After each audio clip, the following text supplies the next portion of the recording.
I'm Rich Johnston and I'm all about photography.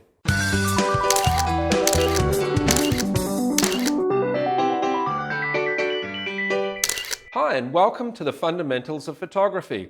My name is Rich Johnston. As a wedding photographer, I've taken the digital camera and embraced all of its features and functions, allowing me to push my creative exposures to a place I never thought possible. During this course, we're going to take an in-depth look at the digital camera, its features and its functions. For a decade now, I've been contracted by some of Australia's largest retailers and manufacturers to help provide solutions to professional photographers and integrate this digital system into their businesses. I've helped them and I'm here to help you too.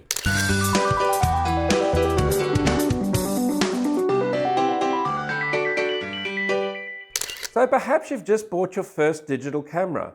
It's essential that you understand that there's a step-by-step setup method that'll allow you to calibrate your camera to the environment. This is going to be essential for those of you that have just bought your digital camera.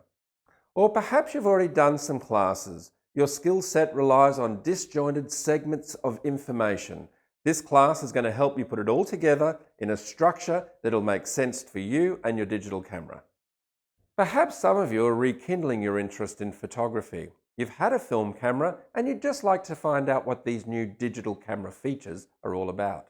So here's a bit of a walkthrough about what we're going to talk about during these sessions. First of all, there's the camera types and their sensor size. What accessories do photographers use to solve their problems? We're going to talk about secret lens business, the effect that lenses have on the images. This course is about the generic skill sets which is applicable to all digital photography. We're going to be talking about ISO, white balance and focus mode. We won't be talking about specific types of photography. We're going to have masters introduced throughout the year which will be supplying master classes. Those will include weddings, sports, commercial, even the business of photography. So keep an eye out for those classes throughout the year. We're going to learn how a photographer thinks. In 6 easy steps, we're going to set up the camera to suit the environment, including the different types of focus available on the digital camera. The other classes to keep an eye out for will be the specific camera tutorials. This will allow you to sit down with your camera and go button by button as we uncover those features for you.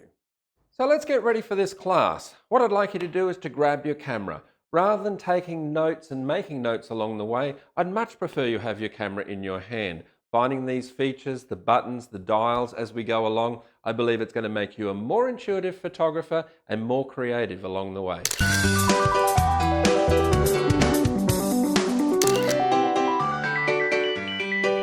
Welcome to session 1. Let's find out what type of camera you have. Let's break them down into 3 pretty broad categories and then we'll make subsets of them from there. First of all, you may have the compact point and shoot, the DSLR, or you may have opted for the new mirrorless system. Let's talk about the first one of those categories, the point and shoot camera. Whilst it's very compact, it does have its limitations if we're talking creative photography. Things that you're going to notice is that they're usually mostly going to have scene select modes. This is a pre-automated setting to help you find creative exposures.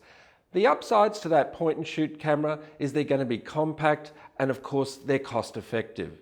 The downside is, if you're getting into photography because you love those wonderful creative images, this type of camera is going to be very limiting to being able to do those types of exposures.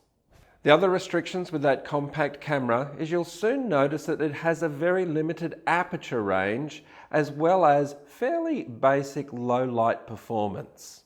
There are a few exceptions to the rule in this compact camera world. Nikon A1, the Canon G1X, and also the RX100 from Sony. These cameras are in a league of their own. They're a compact camera with a much larger imaging sensor, approximately the same size as you'll find in a DSLR, which certainly is going to allow you to have that low light performance in that compact style of body. However, there is also going to be the downsides. They usually have a fixed or limited focal range, as well as these cameras are going to be fairly expensive as well.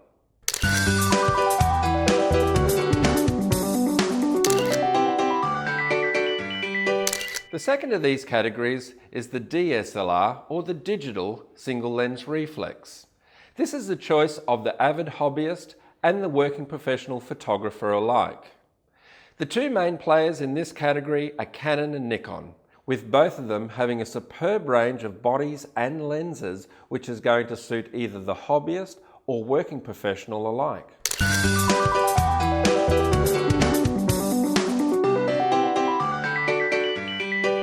The last in these categories is going to be the mirrorless camera.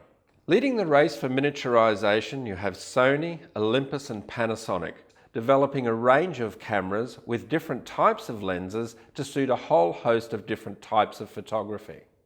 These cameras are becoming very popular for those who travel often and want a great companion to their DSLR camera, someone who perhaps doesn't want to sacrifice image quality and still wants to take that compact small camera. So it doesn't matter which one of those cameras yours falls into. What the most important part is that we learn how you get the best out of it. Have you ever wondered why that photographers say it's got nothing to do with the gear, it's all about the skill, but then you see them trying to get on an aircraft and trying to get their excess luggage through? There must be something in those bags that's common to all photographers. So let's talk about those accessories that'll improve your photography experience.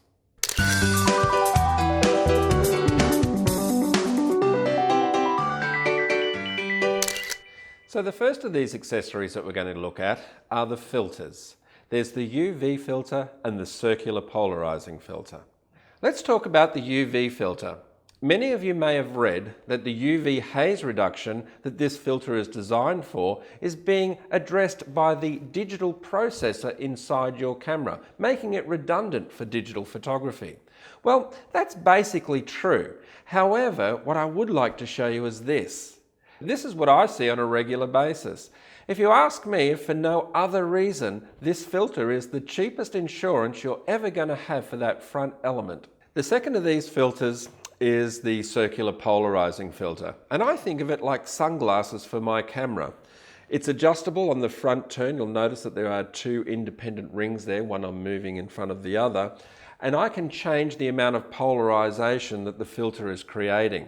It's going to put in contrast, it's going to put in saturation, and it's going to help my camera be able to retain those vivid, punchy colors on a bright, vibrant day with lots of high reflection. The next filter system is the Koken filter system, and there's a couple of varying parts that make up the complete set. First of all, there's the adapter ring, and the good news is that's the only part that you need to buy more than once. We buy that to suit the type of lens that we're going to put it onto. The second part is the holder, and the holder is the part that we slide the platelet filter in. Now let's have a look at the different types of platelet.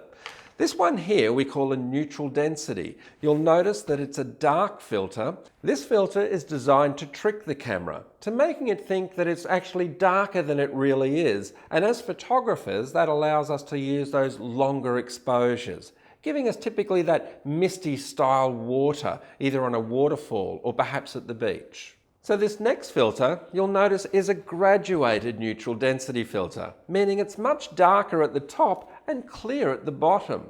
So we use typically this type of filter for sunrise and sunset. You might have noticed with your camera when you've tried to take that shot that you lose that beautiful blood red saturation above the horizon, either in a sunset or a sunrise, because your camera's not capable of producing what you see with your own two eyes.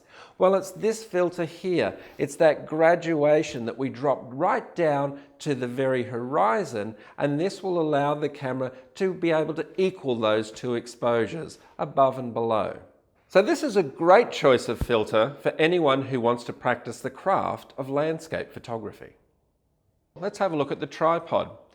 To be the kind of photographer that says to me, well, I don't know if I'm going to actually use a tripod, that means you're going to cut your photography experience in half. Images like this, or these are slow exposures, and these are the wow factor images that we all enjoy. These will all need to be on tripod. Let's have a look at the two basic head configurations that you find on your tripods. The first one is a ball head.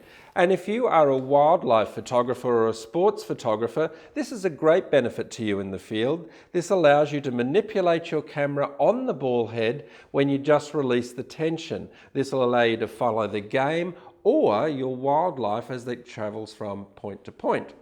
If you are a landscape photographer, however, you're going to find a great host of benefits here in a three-way pan and tilt head. Most of them will have a level, allowing you to get your horizon nice and straight.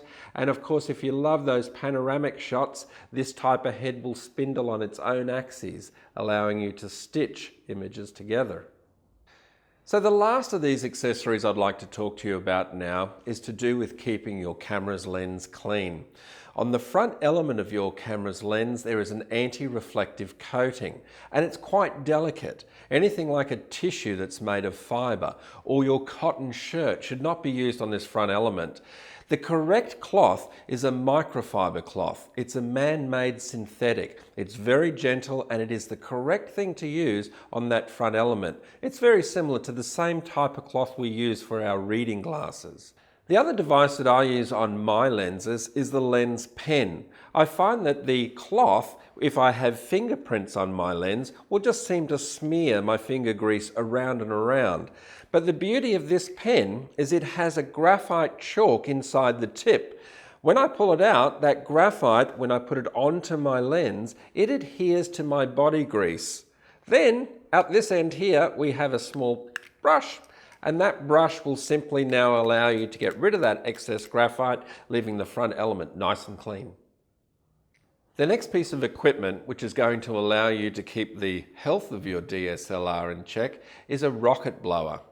The benefits of this interchangeable lens is fraught with danger. Every time you take your lens off, there's lint in the air. It's even here right now. And what the rocket blower does is it allows you to dislodge the dust which accumulates around where your lens and body meet.